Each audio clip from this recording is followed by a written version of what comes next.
एक बार फिर से आपका मेरे YouTube चैनल टैलेंट जोन में हार्दिक स्वागत है। जैसे कि आप लोगों को पता है कि अब एग्ज़ाम का सेशन चल रहा है और इस एग्ज़ाम के सेशन में हम लोग अब अपना हिंदी स्टार्ट कर रहे हैं। आप लोगों को जैसे पता है कि हमारा जो हिंदी है, हमारे हिंदी को दो भागों में बांटा गया है। ठीक है, हमारा जो हिंदी है, हमारे हिंदी को दो भागों में बांटा गया है। कौन कौन से भाग? तो वो है गद्यखंड और पदखंड। ठीक है, बांटा गया है। क्या है ना कि आपको पता है कि जो गद्यखंड होता है ये कहानी का सेक्शन होता है और जो पदखंड होता है ये कविता का सेक्शन होता है। ठीक है,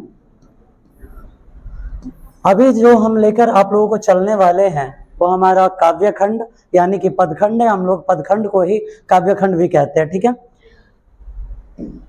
अब आज हम लोग अपने काव्यखंड में क्या पढ़ने वाले हैं? तो आज हमारे काव्यखंड के सेक्शन में पहला पार्ट जो कि करबक है उसे पढ़ने वाले हैं। और जो करबक है वो किनके द्वारा रचित है? मलिक मोहम्मद जायसी जी के द्वारा रचित है। अब देखिए, पार्ट को पढ़ने से पहले हम ये जानेंगे कि वाकई में ये करबक है क्या। अभी तक हमने जब भी अपने हिंदी साहित्य को पढ़ा है तो वहाँ पर हमने देखा क्या है कि पाठ के नाम से ही जो पाठ का शीर्षक होता है वहीं से हमें उस पाठ के बारे में बहुत सारी जानकारियां मिल जाती है। यानी कि हमारे मानस पटल पे बहुत सारा प्रतिबिंब बनना प्रारंभ हो जाता है कि वाकई में ये पाठ क्या कहना चाह रहा है। लेकिन क्या है ना, अभी आप देख रहे हैं आपका जो पाठ है उसका नाम है करबक। अब हम ठहरे बिहारी, करबक तो कुछ हमारे लिए होता नहीं है। हमारे लिए कंकड़ होता है, अक्कड़ बक्कड़ होता है, ये सारा चीज होता है। लेकिन आखिर ये करबक है क्या? तो आपको बता दिया जाए कि अगर हम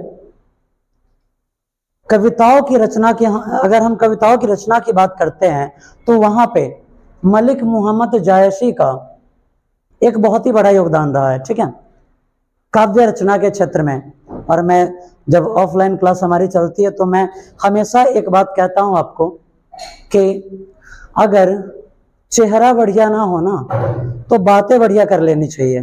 ठीक है, वही लाइन इस पाठ में क्लियर होता है। कैसे? जैसे हम आगे बढ़ेंगे तो आप देख लेंगे। ठीक है, बिहार बोर्ड का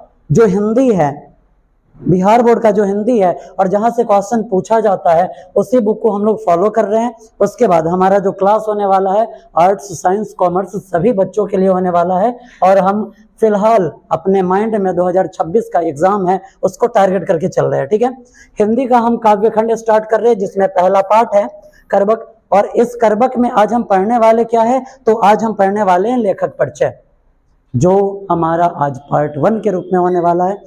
हो सकता है कि अगर आज हमारा लेखक परिचय क्लियर नहीं हो पाता है तो इसका नेक्स्ट क्लास भी हो सकता है। ठीक है, इसलिए हमने इसे पार्ट 1 यहाँ पे इसका नामकरण के रूप में इसे दिया है। आगे बढ़ते हैं। सबसे पहले ये जानना आवश्यक है कि आखिर करबक होता क्या है। ठीक है, शायद अगर हम करबक को जान जाए तो हमारी समझ कुछ और मजबूत हो पाएगी। ठीक है, आखिर ये जो करबक है ये करबक है क्या?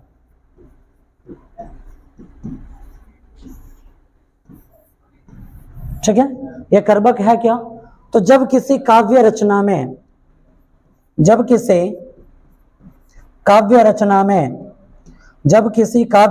में सर्वप्रथम 2 3 4 5 चौपाई लिखा जाए। ठीक है, 2 3 4 5 क्या लिखा जाए? सर्वप्रथम चौपाई लिखा जाए और उसके बाद वहां पे उसके नीचे एक दोहा लिख दिया जाए। क्या लिख दिया जाए बाबू? एक दोहा लिखा जाए। काव्यखंड हो 4-5, उसमें सबसे पहले चौपाई दिया गया हो और उसके बाद एक दोहा दिया गया हो तो उस रचना को हम लोग करबक के श्रेणी में रखते हैं। ठीक है, अगर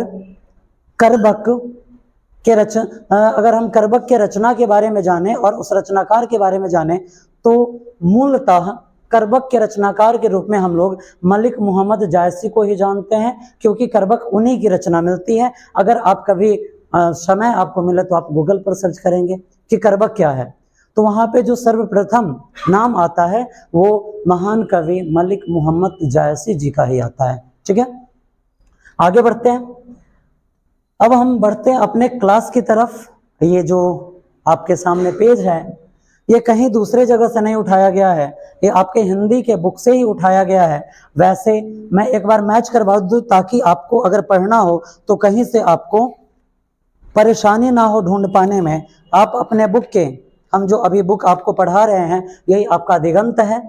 ठीक है, भाग 2 कक्षा 12 के लिए यही बुक आपको पढ़ाया जा रहा है। और इसी का जब आप काव्य खंड में प्रवेश करते हैं तो आप यहाँ देखते हैं कि यही आपका पहला पार्ट है, सेम यही स्लॉट यहाँ पे डाला गया है। ठीक है, चलते हैं हम सबसे पहले आज मलिक मोहम्मद जायसी जी के बारे में जानते हैं कि आखिर मलिक मोहम्मद जायसी जी थे कौन, इनकी कृतियाँ क्या है, इनकी वृत्तियाँ क्या है, इनका जन्म स्थान क्या है, इन सारी बातों पर हम डिस्कस करेंगे। ठीक है, इनके जानकारी के लिए सबसे पहले हम इनके जीवनी को पढ़ेंगे। ठीक है, जो कि हमारे सामने यहाँ लिखा गया है।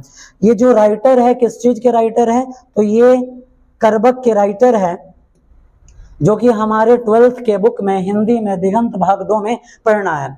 अगर इनके जन्म के बारे में बात किया जाए, मलिक मोहम्मद जायसी जी के जन्म के बारे में बात किया जाए तो इनका जन्म 15वीं सदी उत्तरार्ध का मतलब हो गया यहाँ पहले। ठीक है, पहले हुआ था अनुमानतः 15वीं सदी यानी कि 1500 ईस्वी, उससे पहले इनका जन्म हुआ था। अनुमानतः अनुमान लगाया गया है, ये किसी को पता नहीं है कि इनका फिक्स्ड जन्म ईस्वी क्या है। अनुमान लगाया गया है कि इनका जन्म 1492 ईस्वी में हुआ था। इनका जन्म कब हुआ था? 1492 ईस्वी में अनुमान लगाया गया कि इनका जन्म हुआ था। अब इनके निधन के बारे में बात कर ले तो वो भी अनुमान के आधार पर ही लिखा गया है कि 1548 ईस्वी में इनका निधन हो गया था। ठीक है, इनका निधन कब हुआ था? तो 1548 ईस्वी में इनका निधन माना जाता है और 1492 ईस्वी में इनका जन्म माना जाता है, जिसका कहीं पर भी जो एक सबूतपूर्ण जिक्र होता है वो नहीं है, यह सिर्फ अनुमान के आधार पर कहा गया है। ठीक है, अब इनके निवास स्थान के बारे में बात करते हैं कि इनका निवास स्थान क्या है, कहाँ इनका निवास स्थान था। तो जायस, ये जायस जगह है और आप समझ जाइए कि उस स्थान के नाम पर ही इनके नाम का ये जो टाइटल है जायसी वो पड़ा हुआ है। ठीक है, इनका जो निवास स्थान था क्या था? जायस था, जिसके वजह से इनके नाम का जो टाइटल है जायसी दिया गया। ये जो जायस है कहाँ पड़ता है? उत्तर प्रदेश में। कहाँ पे? तो कब्र अमेठी में। ठीक है, अभी भी अमेठी बहुत ही पॉपुलर जगह है राजनीतिक के दृष्टिकोण से। ठीक है, इनके पिता का नाम मलिक शेख ममरेज, इनके जो पिताजी थे उनके पिताजी का नाम मलिक शेख ममरेज। ठीक, और उन्हीं का एक दूसरा भी नाम था मलिक राजे अशरफ। ठीक है, मलिक राजे अशरफ इन्हीं का नाम था। अब गांव घर में भी आप देखते हैं हमेशा देखने को मिल जाएगा, वैसे नाम कुछ और है और गांव घर में नाम रख दिया जाता है चुन्नू मुन्नू पिंटू, कुछ भी रख दिया जाता है। ठीक है, ये तो ये छोड़िए, एक बड़ा ही पॉपुलर शो हमारे यहाँ चलता है कपिल शर्मा शो, वहाँ पे कपिल शर्मा का नाम भी कप्पू रखा गया है। उसके अलावा राजनीतिक में भी एक बहुत बड़े चेहरा है जिनका नाम भी पप्पू रखा गया है। खैर उनका नाम पूर्ण रूप से मेरे नाम से मैच करता है, उनका नाम राहुल गांधी है। ठीक है, आगे बढ़ते हैं। इनके गुरु कौन थे? तो इनके गुरु सूफी संत शेख मोहिदी और सैयद अशरफ जहांगीर। ठीक है, इनके गुरु कौन थे? तो इनके दो गुरु थे, एक का नाम है एक सूफी संत थे जिनका नाम शेख मोहिदी और दूसरा गुरु का नाम सैयद अशरफ जहांगीर था। ठीक है, आगे की तरफ बढ़ते हैं। वृत्ति, ठीक है, वृत्ति, इन्होंने कौन कौन सा काम किया? वृत्ति में आता है कि इन्होंने किस किस पेशों को अपनाया और कृति में आता है कि इन्होंने किस चीजों की रचना की। ठीक है, अब आगे बढ़ते हैं। वृत्ति में जब चलते हैं तो आरंभ में जायस में रहते हुए किसानी, जब ये जायस में रहे तो वहां पर इन्होंने कौन सा काम किया? किसानी का भी काम किया, यानी कि खेती बाड़ी का भी इन्होंने काम किया। उसके बाद में शेष जीवन फकीरी में। आखिर फकीरी होता क्या है? तो जब आप समाज के मोह माया से दूर हट जाते हैं और साधु संतों की भांति अपना जीवन निर्वहन करने लगते हैं, यानी कि मांग कर खाना है, मन में कोई लोभ नहीं, लालच नहीं है, किसी बात का प्रवाह नहीं है, तो उसी प्रकार के जीवन को क्या कहा गया है? फकीरी का जीवन कहा गया है। ये बचपन में ही अनाथ हो गए थे, यानी कि इनके जो माता और पिताजी थे बचपन में ही चल बसे थे, ये बचपन से ही अनाथ थे। इन्होंने साधुओं और फकीरों के साथ भटकते हुए बचपन बिताया था। इनका बचपन कैसे बीता था? तो साधु और संतों के साथ। कैसे? साधु संतों के साथ अगर घूमते भटकते हैं तो आपको कहीं ना कहीं से भोजन का उपार्जन हो ही जाता है। ठीक है, आगे बढ़ते हैं। व्यक्तित्व, अगर आप सोचेंगे कि मैंने ऐसा क्यों कहा है, तो ये जो भारत भूमि है प्रारंभ से ही साधु संतों फकीरों की भूमि रही है और उनको शुरुआती दौर से ही सम्मानजनक मान्यता मिली है और वो पूजनीय रहे हैं। ठीक है, इसीलिए उनके संगत में जो भी गया वो कभी भूखा नहीं मरा। ठीक है, कल ऐसे ही कभी कभी होता क्या है ना कि रात में जब पूरे दिन के क्लास से जब मैं थक जाता हूँ तो सोचता हूँ कि रात में बैठकर कुछ बढ़िया चीज़ों को देख लो। ये जो सोशल मीडिया प्लेटफॉर्म है ना, आपके अकॉर्डिंग आपके सामने वो चीज़ परोसती है। आप जैसा सोचेंगे वैसा ही चीज़ आपके समक्ष आएगा। ऐसे ही मैं रात बैठा हुआ था और फेसबुक चला रहा था, तो उसी में क्या है ना कि एक सीन मैं देखा कृष्णा जी का, बड़ा ही बढ़िया दृश्य था। जो कृष्णा जी है, उनकी जो बुआ होती है, उनका तबीयत खराब हो जाता है और एक उस गांव के वैद्य आए हुए रहते हैं, वो इलाज करते, उसके इलाज से कुछ भी फर्क नहीं पड़ता है। तो कृष्ण भगवान देवलोक से जो वैद्य है उनको बुलाते हैं, वो वैद्य के रूप में आते हैं और इलाज करते हैं। तो फिर वो जो उनकी बुआ है वो पूर्ण रूप से ठीक हो जाती है। जब उनकी बुआ ठीक होकर बैठती है तो कहती है कि मुझे भूख लगा हुआ है। तो कृष्ण भगवान को आप लोग जानते हैं, माखन चोर चितचोर के नाम से जाना गया है। आपने अपने 10th क्लास में भी पढ़ा होगा कृष्ण जी के बारे में, पढ़ा है ना, चितचोर के नाम से उन्हें जाना गया है। तो श्री कृष्ण भगवान कहते हैं कि मैं आपको खिला दूं, तो श्री कृष्ण भगवान वहां पे एक बालक के रूप में है और वो अपने हाथ से बच्चे को खिलाते हैं। तो वहां पर देवलोक की और जो देव खड़ा है वो कहते हैं कि देखिए यहाँ पर ऐसा प्रतीत हो रहा है कि यहाँ ना कोई भगवान है ना कोई भक्त है, सब एक ही परिवेश में ढले हुए हैं। तो वहीं पर देवलोक के एक दूसरा देव कहते हैं कि इस बात से क्या पता चलता है कि इनकी जो बुआ है वो अपने भाई और बहन का देख रेख बड़ा मन से करती है, बड़ा इज्जत भाव के साथ उन लोगों के साथ रहती है। और जो व्यक्ति अपने परिवार वालों के साथ बढ़िया ढंग से रह रहा है, अपने परिवार वालों का सेवा करता है, उसका सेवा करने भगवान स्वयं आते हैं। बहुत ही बढ़िया दृश्य हमको लगा था। ठीक है, इसलिए आप लोगों के साथ मैंने इसे शेयर किया है। अब देखिए व्यक्तित्व चेचक के कारण। अब देखिए अब हमारे यहाँ चेचक है ना, भाई चेचक जो है ना, हम लोग बिहारी है, बिहार में इसको सब मजाक बना दिए हुआ है। ये जो चेचक है थोड़ा फंसी हो गया, मतलब कि चेचक हो गया। अब क्या करना है घर में, हम लोग बिहारी है भैया, हम लोग कुछ भी कर सकते हैं। क्यों? हमने अपना पहचान पूरी दुनिया में एक अलग दिया है। ठीक है, बाहर में आप जाइए, अब देखते हैं कि हॉस्पिटल में जब कोई बच्चा जन्म लेता है तो उसको चेचक का टीका लगाया जाता है कि इसे चेचक ना हो, यानी कि एक बीमारी है। ठीक है, जबकि हमारे यहाँ बिहार में क्या किया जाता है, चेचक होगा तो सबसे पहले उसको चप्पल नहीं पहनाया जाएगा। घर में जो खाना बन रहा है, तो घर में जो सब्जियां वगैरह बनती है कढ़ाई में, वहां से आवाज नहीं आनी चाहिए। जैसे कोई सामान उसमें तेल वगैरह अगर डाला जाए और गर्म है तो संभवतः आवाज आती है, तो उसमें आवाज नहीं आना चाहिए। घर भर के आदमी चप्पल नहीं पहनेंगे। ये हमारे यहाँ की खूबसूरती है। अब देखिए, अब इसी में महानुभाव का उधर से आवाज आ रहा है कि चिकन भी नहीं खाते हैं। पता नहीं किस दुनिया से आए हुए हैं, किस ईश्वर ने आपकी रचना की है।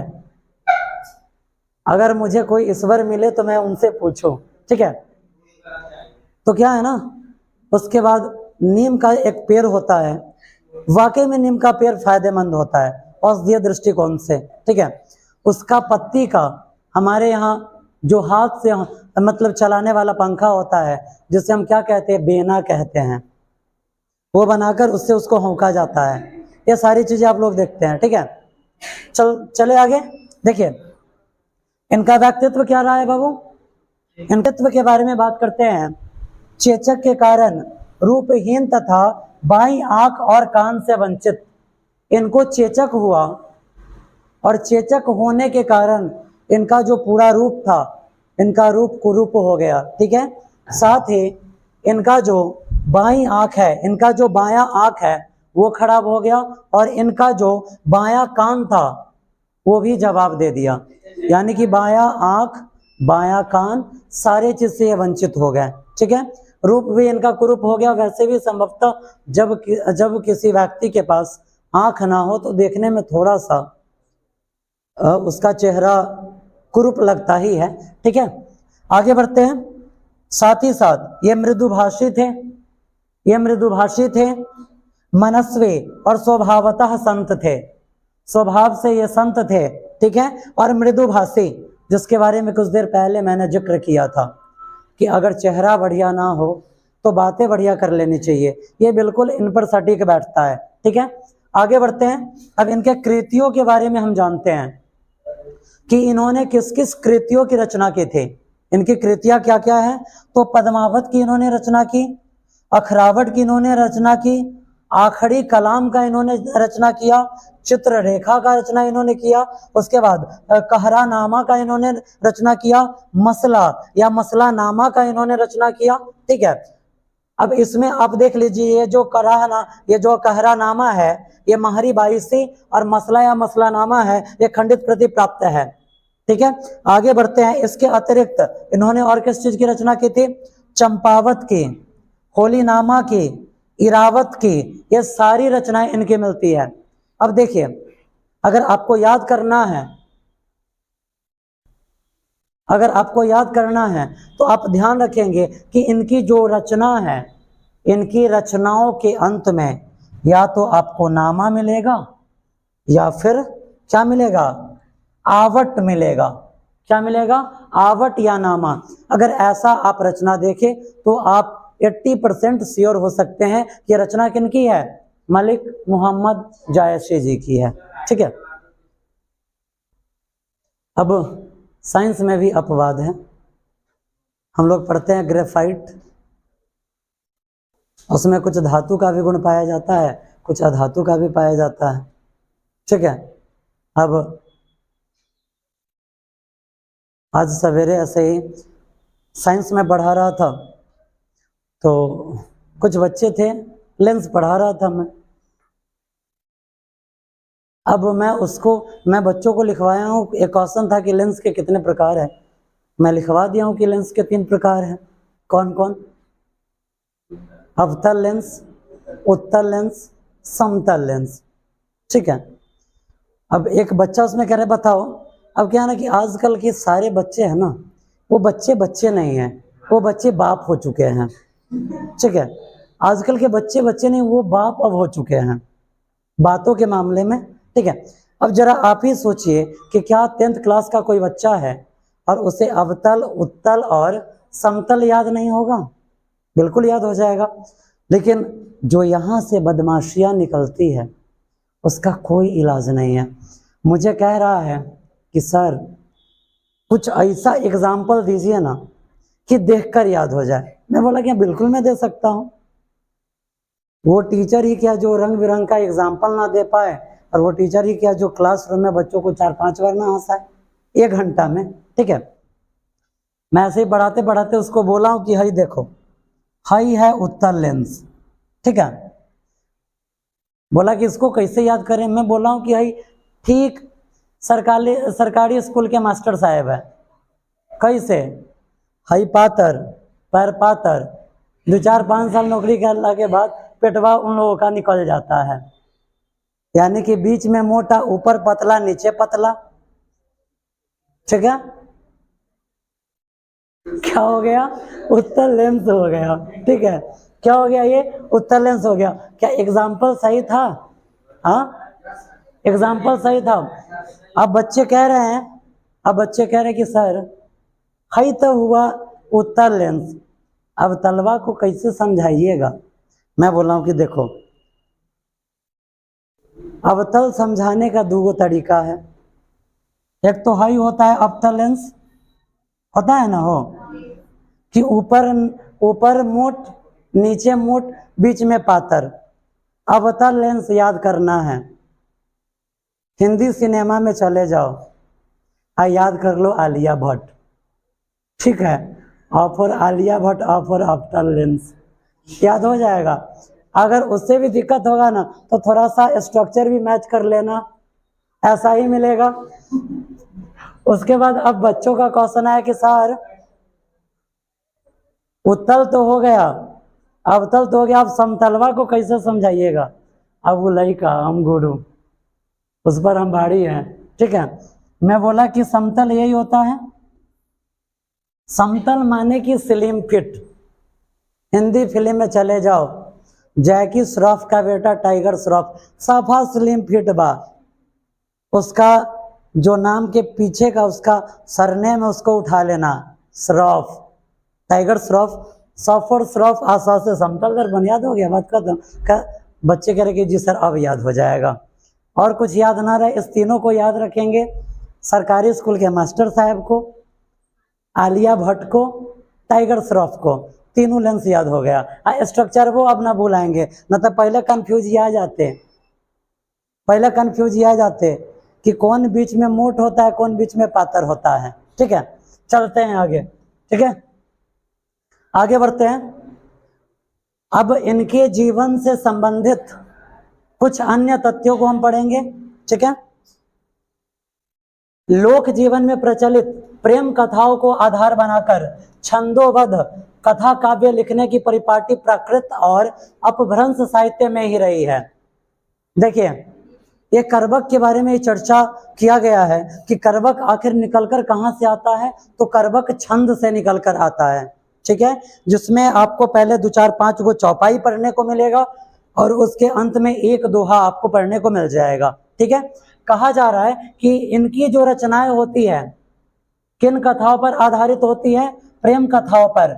लोक जीवन में प्रचलित प्रेम कथा, इंसान के जीवन में जो प्रेम कथा प्रचलित है, इसी को इन्होंने छंद के रूप में उतार कर आपके सामने करबक बनाकर प्रस्तुत कर दिया है। ठीक है, संभव है वह संस्कृत में भी रही हो।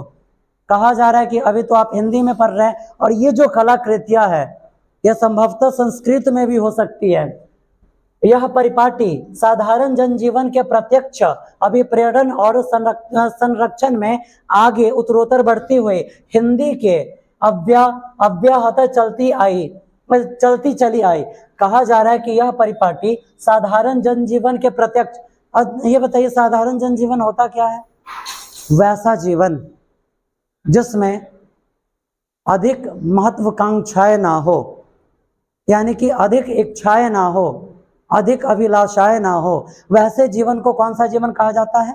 साधारण जीवन कहा जाता है। यह परिपाटी साधारण जीवन के प्रत्यक्ष अभिप्रेरण का मतलब जो हमें प्रेरणा प्रदान करे। ठीक है, अभिप्रेरण और संरक्षण में आगे उत्तरोत्तर बढ़ती हुई हिंदी में अव्याहत चलती चली आई, यानी कि ये जो चीजें चली आई है हिंदी साहित्य में कि साधारण जीवन को प्रेरणा मानकर उसे साहित्यों में उतारकर बच्चों के समक्ष, पाठकों के समक्ष उसे परोसा जाता है ताकि पाठक उसे अपने जीवन में उतार सके। ये जो शैली है आज नहीं, बहुत पहले समय से चलती आई है। ठीक है, इसे हिंदी में प्रेमाख्यानक काव्य कहते हैं, वैसा काव्य जो हमें प्रेरणा प्रदान करे। अब यहां देखिए, प्रेमाख्यानक काव्य किसे कहा जाता है? तो वैसा काव्य जो हमें प्रेरित करे अच्छे जिंदगी के लिए, समाज के सुधार के लिए, अनुकूल परिस्थितियों के लिए हमें जो काव्य प्रेरित करे उसी काव्य को क्या कहा जाता है? प्रेमाख्यानक काव्य कहा जाता है। चौपाई, दोहा आदि की करवक शैली में निबद्ध ये काव्य प्रायः अवधि में मिलते हैं। अब यहां से एक ऑब्जेक्टिव बनता है आपके एग्जाम के लिए कि जो करवक मिलता है, करवक की भाषा क्या होती है? तो करवक की भाषा सदैव अवधि होती है। ठीक है, जब भी करवक लिखा जाएगा किस भाषा का यूज किया जाएगा? अवधि भाषा का यूज किया जाएगा। आप लोग याद रखेंगे। अब देखिए करवक में आपको क्या क्या मिलता है? चौपाई और दोहा मिलता है, जिसके बारे में हम लोग डिस्कस कर चुके हैं। ठीक है, करवक में चौपाई और दोहा दोनों का संयोजन मिलता है और साथ ही साथ ये जो करवक है अवधि भाषा में लिखा हुआ मिलता है। किसानों और कारीगरों की भाषा अवधि में ब्रज की गतिमयता और कोमलता की तुलना में कथावृतों को विवरण और विस्तार में सहेज सकने की क्षमता थी। अब देखिए, अब एक प्रश्न ये उठता है आपके समक्ष कि करवक को अवधि भाषा में ही क्यों रचा गया? ठीक है, अवधि भाषा में ही क्यों रचा गया? देखिए, अगर अवधि भाषा को आप ये कहेंगे कि वो क्षेत्रीय भाषा है, बिल्कुल सही है, जिसे आम जनजाति बिल्कुल इजी वे में समझ सकता है। अभी एक हमारे यहाँ अलगे लेवल का चोचलेबाजी चल रहा है। क्या चीज? भाषा का हिसाब किताब। आप महाराष्ट्र में जाइए तो वहां पर आपको कहा जाएगा कि भैया मराठी बोलो, तो आप कहिए कि आ जाओ हमारे बिहार में, दिखाते हैं तुमको कि भाषा क्या होता है। यहाँ गांव गांव, आदमी आदमी में भाषा बदल जाएगा। तुम्हारा एक भाषा है मराठी, बिहार में आ जाइए आप भोजपुरी बोलिएगा तो मैथिली ना सीख पाइएगा, मैथिली बोलिएगा तो फिर बज्जिका कहाँ से आएगा? ठीक है, बज्जिका अगर आप सीख लेते हैं तो आप थोड़ा पहुँच जाइए गोरखपुर साइड में, उधर पहाड़ी साइड का कुछ भाषा मैच कर जाता है। ठीक है, एक बिहार में विभिन्न जगहों पर अलग अलग भाषाएं बोली जाती है, सब तो सीख जाएंगे, लेकिन एक भाषा है हमारे यहाँ जिसे हम लोग मैथिली कहते हैं, वो भाषा सीख पाना बड़ी कठिनाई का कार्य है। ठीक है, एक घटना मेरे साथ ऐसे ही हुआ है। मैं आप लोगों के साथ शेयर करता, लेकिन शेयर करने के बावजूद भी बहुत सारे बच्चे उस चीज को नहीं समझ पाएंगे, इससे बढ़िया कि उसको शेयर नहीं किया जाए। ठीक है, आगे बढ़ते हैं। किसानों और कारीगरों की भाषा अवधि में, अब देखिए जो किसानों की भाषा थी, कारीगरों की भाषा थी, वो क्या थी? अवधि थी। क्या थी? अवधि थी। में ब्रज की गतिमयता और कोमलता की तुलना में कथावृतों में विवरण और विस्तार में सहेज सकने की क्षमता थी। ये जो ब्रज की गतिमयता थी, कोमलता थी, इसको सहेज सकने की क्षमता किसमें थी? तो अवधि भाषा में ही थी। इसीलिए करवक की रचना किस भाषा में की गई? अवधि भाषा में की गई। इस्लाम और उसके साथ तशव्वुफ, जिसे सूफी मत कहा जाता है, हम लोग सूफी संतों के बारे में पढ़े हुए हैं। ठीक है, कि आगमन के बाद इसी प्रेमाख्यानक काव्य परंपरा में अनेक मुसलमान कवि हुए, जिन्होंने पहले से जन प्रचलित प्रेम कहानियों को सूफी प्रेम साधना के अभिप्रायों से संबलित कर काव्य के रूप में दिए। अब कहा जा रहा है कि ऐसे बहुत सारे मुसलमान कवि हुए जिन्होंने लोगों में जो प्रचलित प्रेम कथाएं थी उसको काव्य के रूप में ढालकर और अवधि भाषा में पाठकों के समक्ष उसे परोसा। क्यों? ताकि जो पाठक है उसको पढ़ सके। और एक बात ध्यान रखिएगा, जब भी इनकी रचनाएं होती थी, किस टाइप की इनकी रचनाएं होती थी? प्रेमाख्यानक काव्य इनकी होती थी, यानी कि प्रेरणादायक इनकी काव्य होती थी, जिसके कारण पाठक इसको पढ़ने में आनंद महसूस करते थे और उससे कुछ ये सीख पाते थे। ठीक है, मुल्ला दाऊद से लेकर जान कवि और उससे भी आगे तक यह परंपरा अबाध रूप से चलती रही। यहाँ दो काल खंडों को दिखाया गया है कि ये जो प्रेमाख्यानक काव्य की रचना थी अवधि भाषा में करवक की रचना किया जाना और भी काव्यों की रचना किया जाना, ये कब से प्रारंभ हुआ? तो मुल्ला दाऊद के समय से लेकर ये कब तक चलता रहा? जान कवि के समय तक ये अबाध रूप से चलता रहा। इसमें कहीं कोई रुकावटें उत्पन्न नहीं हुई। क्या वर्तमान समय में भी कोई कवि ऐसा है जो अवधी भाषा में समाज के गतिविधियों को प्रेषित कर सके? नहीं। अगर हम यहाँ देखेंगे तो हम अपने आप को शून्य पाएंगे। ठीक है, मलिक मोहम्मद जायसी इस परंपरा की अन्यतम कड़ी है और इस कड़ियों में सबसे ऊपरी कड़ी किसे माना गया है और सबसे मजबूत कड़ी किसे माना गया है? मलिक मोहम्मद जायसी की। ठीक है, इन्हें सबसे ऊपर की सबसे मजबूत कड़ी नहीं माना गया है। जायसी के लिखे अनेक काव्य प्राप्त होते हैं। अभी आपने इनकी कृतियों में इनके रचना के बारे में देखा है, उसी बातों को यहाँ दोहराया गया है कि जायसी के लिखे अनेक काव्य प्राप्त होते हैं जो आचार्य रामचंद्र शुक्ल, डॉक्टर माता प्रसाद गुप्त आदि अनेक विद्वानों द्वारा अलग अलग जायसी ग्रंथावली के नाम से संपादित है। अब कहा जा रहा है कि इन्होंने इतने व्यापक पैमानों पर काव्य खंड की रचना की कि इनके काव्यों को जायसी ग्रंथावली में संयोजित किया गया, लिखा गया। किनके द्वारा? आचार्य रामचंद्र शुक्ल द्वारा और डॉक्टर माता प्रसाद गुप्त द्वारा। यहाँ से भी ऑब्जेक्टिव बनता है। क्या ऑब्जेक्टिव बनता है? तो जायसी ग्रंथावली में मलिक मोहम्मद जायसी के काव्यों को किसने संयोजित किया? तो आचार्य रामचंद्र शुक्ल ने और डॉक्टर माता प्रसाद गुप्त ने। ठीक है, आगे बढ़ते हैं। जायसी की उज्जवल अमर कृति का आधार है उनका महान कथा काव्य पद्मावत, जिसमें चित्तौर नरेश, रतन सेन और सिन्हल द्वीप की राजकुमारी पद्मावती की प्रेम कथा है। इन्होंने जो भी रचनाएं की है, आप लोगों के चेहरा पर एक अलग मुस्कान आ जाता है, खासकर हिंदी और इंग्लिश पढ़ते हुए, क्योंकि हिंदी और इंग्लिश में ऐसे ऐसे पाठ ही दिए गए हैं। वजह यह है कि जब मैं स्कूल इंटर्नशिप में था तो उस टाइम और हम लोग जब टीचर का ट्रेनिंग ले रहे थे तो उस टाइम हम लोगों को ये बताया गया था कि जो एक पाठ्य पुस्तक बनता है और उसमें जिन पाठों को सहेजा जाता है उसकी क्या विशेषता होनी चाहिए। तो वहां पर हम लोगों को पढ़ाया गया था कि पाठ किस क्लास के बच्चे हैं और उनके एज के हिसाब से होना चाहिए। अब मान लीजिए अगर आपको पढ़ाया जाए कि एक राजा था, उसके 4 बेटे थे, इस टाइप का कहानी आप लोगों को पढ़ाया जाएगा, मन ही नहीं लगेगा।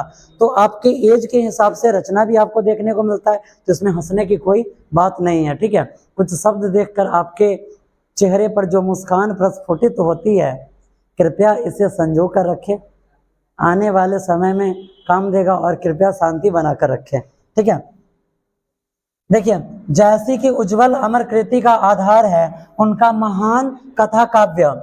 अब कहा जा रहा है कि इनको जो पहचान मिली, किस चीज से इनको पहचान मिली हुई है? पद्मावत से। और इन्होंने पद्मावत की रचना क्यों की? तो इनका जो रचना का शैली था, मानव जीवन के आधार बनाकर इन्होंने काव्य की रचना की थी। और वो आधार कैसा होता था? प्रेम को इन्होंने आधार माना था। तो इन्होंने क्या किया था? इन्होंने चित्तौर के राजा रतन सेन और सिन्हल द्वीप की राजकुमारी पद्मावत के बीच की जो प्रेम कथा है, इसको इन्होंने लिखा था, जिसका नाम इन्होंने क्या दिया? पद्मावत दिया। ठीक है, आगे बढ़ते हैं। इस प्रेम कथा का त्रिकोण पूरा होता है दिल्ली के सुल्तान अलाउद्दीन के इस कहानी से जुड़ जाने से।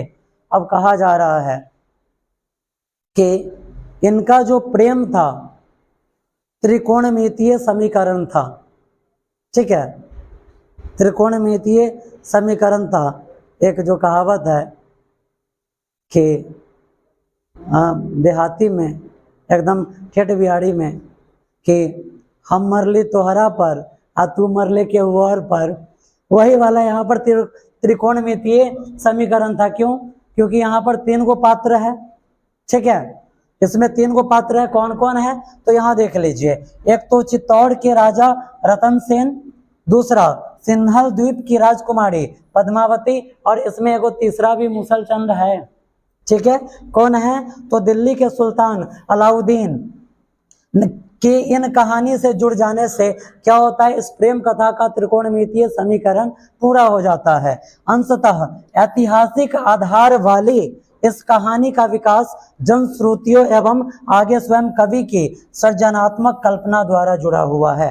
कहा जा रहा है कि अंशतः ऐतिहासिक आधार वाली इस कहानी का, अब देखिए ये एक कहानी है और इस कहानी को इन्होंने करबक के द्वारा, इस प्रेम कथा को काव्य के द्वारा आपके समक्ष प्रस्तुत किया है, जिसको आप पढ़ेंगे और आगे आप पढ़ेंगे। अब देखते हैं कि कितना स्लाइड अभी हमारे पास बचा हुआ है।